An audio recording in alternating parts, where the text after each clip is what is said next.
Alors coach Eric, bonjour. Du fait d'une semaine chargée, on n'a pas pris le temps de revenir sur ce match de Chalon. Après deux coups de chaud contre Antibes et Foss, cette fois-ci, malheureusement, ce n'est pas passé. Donc bon, l'adversaire n'était pas le même non plus. Il faut saluer la performance qu'a fait cette équipe de Chalon. Et spécialement son meneur de jeu Robinson qui a démontré tout le talent qu'il avait, spécialement en deuxième mi-temps. Alors, Maintenant, il faut saluer Chalon qui a fait un grand match et surtout une fin de match très bonne. Et ça n'empêche pas que nos joueurs, avec l'effectif que l'on a aujourd'hui, que l'on connaît, avec le premier match qui était le premier match d'Audi, ont fait un nouveau match de très haut niveau. alors, heureusement, malgré la fatigue, l'équipe a fait le job en Coupe de France 2 jours plus tard, dans des conditions pas faciles avec 48 heures de récupération, un panneau cassé et 25 fautes sifflées à l'encontre de vos joueurs. C'est quand même la bonne nouvelle de la semaine. Oui, tout à fait. Bon, c'est vrai que on ne peut pas être satisfait d'être diffusé à la télé. Et après, se plaindre parce que 48 heures après, il faut jouer. On avait demandé à Lille de décaler le match. Lille n'a pas souhaité. On comprend cette bonne guerre. Donc il a fallu que l'effectif restreint, une nouvelle fois, rejoue très rapidement. Avec un match de Pau qui s'est joué avec prolongation.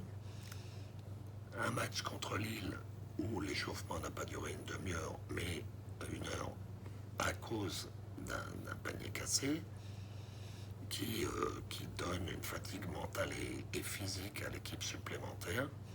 Et c'est pour ça que la victoire à Lille, contre une équipe de Lille qui, de ce qu'on a vu, puisqu'on l'avait scouté comme on le fait exactement en Chip Elite, a fait son meilleur match de la saison contre nous et qu'il a fallu vraiment aller chercher au plus loin de nous-mêmes sans pouvoir économiser qui que ce soit pour arracher la qualification en 16e de finale, qui est pour moi une belle fierté parce que beaucoup d'équipes d'un niveau supérieur se sont cassées les dents sur ce premier tour et être capable de passer dans les conditions dans lesquelles on a joué, grâce aussi à nos supporters, parce qu'être capable de déplacer 300 supporters à 2 heures de route un mercredi soir, avec l'enthousiasme qu'ils ont eu pendant 40 minutes, il faut les saluer parce qu'ils ont un vrai bout de victoire dans cette performance. Vous parliez de physique justement, c'est une semaine à 3 matchs. Vous avez un long déplacement à Pau samedi, les organismes souffrent. Est-ce que vous avez de la visibilité quant au retour des deux blessés qui étaient d'ailleurs du voyage à Lille sur le banc? Bah écoutez, oui, c'est sans doute un des voyages les plus longs que l'on peut avoir, qui intervient vite après ces 2 premiers matchs de la semaine. On commence à avoir, comme vous le dites, un peu plus de lisibilité par rapport à Jay et Brandine. On pense que Brandine devrait pouvoir réintégrer l'équipe pour le match de Cholet. Donc ça, c'est une formidable nouvelle pour nous, parce que ça va nous donner une vraie rotation supplémentaire. Non pas que Samir, notre jeune joueur, ne fait pas la maille, mais on ne peut pas demander à un garçon qui sort du championnat espoir, sans aucune expérience de haut niveau, remplacer un Américain comme ça, directement en tout début de saison. Il a besoin de continuer de travailler et de retrouver Brandine, donc une possibilité supplémentaire aux côtés de Benoît Mangin, qui lui est exceptionnel depuis un mois, va nous donner une arme en plus et des solutions supplémentaires donc pour, je l'espère, le match de Cholet.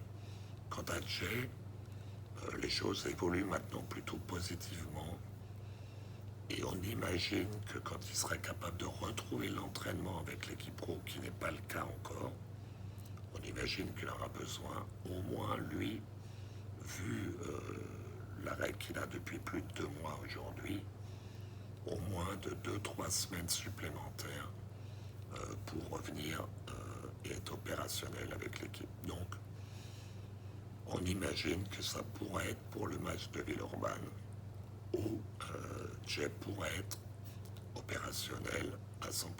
Voilà. Aujourd'hui, sans trahir de secret, les prévisions que l'on peut donner sur nos 2 blessés. Sur ce match de Pau à proprement parler, on sait que cette équipe à domicile a déjà réalisé de très belles choses cette saison. C'est une mission qui s'annonce très compliquée, mais pas impossible pour autant. Pau n'a perdu qu'un match à domicile contre Monaco. Ils ont battu l'ogre Villeurbanais. Donc ça démontre toute la qualité qu'a cette équipe-là. Ils viennent de récupérer un blessé à l'intérieur, ce qui ne les a pas empêchés de garder le joker médical en plus. Donc c'est une équipe toujours difficile à jouer chez elle. Mais bon, je crois qu'on est en train de progresser puisque notre deuxième mi-temps à Chalon-Reims, donc à l'extérieur, a été de bonne facture. Notre match à Lille a été cohérent, je dirais, avec les aléas que l'on connaît. Donc, on doit être capable de monter d'un cran dans la constance à Pau, même si on a un paramètre que l'on ne maîtrise pas, c'est la fraîcheur physique et des rotations qui sont aujourd'hui un peu limitées dans le temps et dans la qualité que certaines rotations nous apportent. Mais si on est capable d'être tous performants sur 40 minutes, on peut espérer tenir un score serré. Et puis, comme on le fait depuis de nombreuses rencontres maintenant, et ben avoir un match qui pourrait peut-être se jouer dans les dernières minutes. En conférence de presse après le match de Lille, vous évoquiez le bilan de l'USSM de début de saison qui est équilibré, 4 victoires, 4 défaites. Vous disiez être légèrement en avance entre guillemets sur votre tableau de marche. On imagine que vu l'équipe et les blessés, c'est quand même une bonne nouvelle à ce stade de la saison. Oui, vu le contexte, c'est un excellent classement que l'on peut avoir aujourd'hui. Et à 4 victoires pour 4 défaites, plus une victoire en Coupe de France, que certains aimeraient bien avoir dans leur escarcelle. C'est plutôt bien. C'est plutôt bien quand on sait qu'on a dû se priver d'un de nos joueurs américains depuis le début de saison, de notre meneur titulaire américain depuis plus d'1 mois.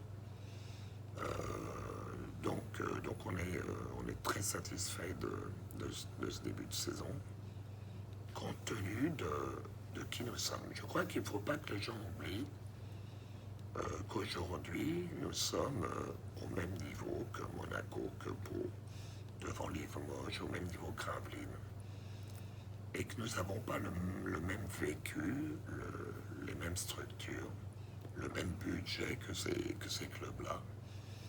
Donc, c'est bien que l'on soit tous ambitieux, nous, l'équipe, et nos supporters, mais je crois qu'il faut quand même ne jamais oublier qu'il y a quand même un fossé énorme qui sépare tous les clubs que je viens de citer et nous-mêmes, et qu'au niveau sportif, nous arrivions à faire jeu égal ou à devancer certaines de ces équipes, reste une performance systématique.